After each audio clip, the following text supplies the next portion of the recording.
ऐश्वर्या, ऐश्वर्या. काय झालं? ऐश्वर्याचा कॉल होता का? हां, अगं त्या माणसाला ऐश्वर्याला शोधायला सांगितलं मी, तर त्याला नावच ऐकू येईना. म्हणून म्हटलं ऐश्वर्या ऐश्वर्या. वहिनी, तुम्ही ज्यूस का नाही प्यायलात? मी फ्रीज मध्ये बघितलं तसंच आहे अजून.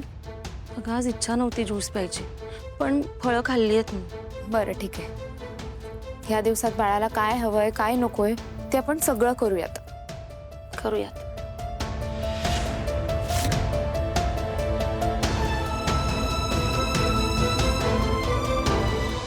वहिनी, काय झालं? तुम्ही शांत शांत वाटताय. तब्येत ठीक आहे ना तुमची? तब्येत ठीक आहे. मग काय झालंय? कसला विचार करताय? सावली, का कुणास ठाऊक राजकुमार घरी परत आल्यानंतर आज पहिल्यांदा मला असं वाटलं ते माझ्याशी खोटं बोलले. काय? असं का वाटतंय तुम्हाला? ते काही बोलले का? बोलायला कशाला पाहिजे, त्यांच्या चेहऱ्यावर दिसत होतं. पण मग असं काय खोटं बोलले ते तुमच्याशी? ते ना फोनवर कोणाशी तरी बोलत होते. मी अचानक गेले रूममध्ये तर मी ना त्यांच्या तोंडून ऐश्वर्याचं नाव ऐकलं. फोन झाल्यावर त्यांना विचारलं तर म्हणाले ऐश्वर्याला शोधायला जो माणूस पाठवलाय ना त्याच्याशी बोलत होतो. मग वहिनी तसंच असू शकतं ना? म्हणजे शिवाय तिलोत्तमा मॅडमने राजकुमार सरांना ऐश्वर्या मॅडमना शोधण्याची जबाबदारी दिलीच आहे. मग त्याबद्दल बोलत असतील ते. त्यांच्या ओळखी वापरून ऐश्वर्या मॅडमना शोधण्याचा प्रयत्न करत असतील ते.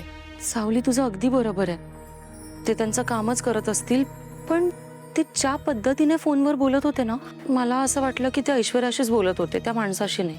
काय? वहिनी हे बघा, तुम्ही आधी नीट खात्री करून घ्या. राजकुमार सर आता सुधारलेत आणि आत्ता जर तुम्ही त्यांच्यावर अविश्वास दाखवलात तर त्यांना ते नाही आवडणार.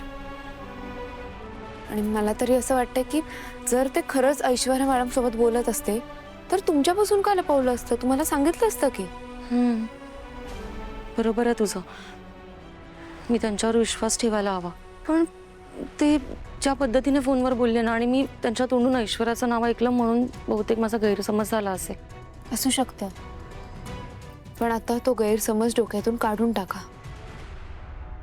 आता तारा मॅडमचाही माझ्याबद्दल झालेला खूप मोठा गैरसमज मला लवकरात लवकर दूर करायचा आहे. सावली, मग आपण आजच तिला भेटायला जाऊया ना? नाही म्हणजे माझीही भेट होईल आणि तुमचंही बोलणं होईल.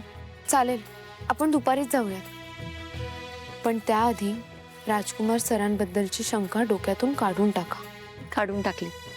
तू सांगितलंस ना, आता माझ्या मनात त्यांच्याबद्दल कुठलीही शंका नाही, कारण मला माहिती आहे माझ्यापेक्षा माणसांची पारख तुला जास्त आहे.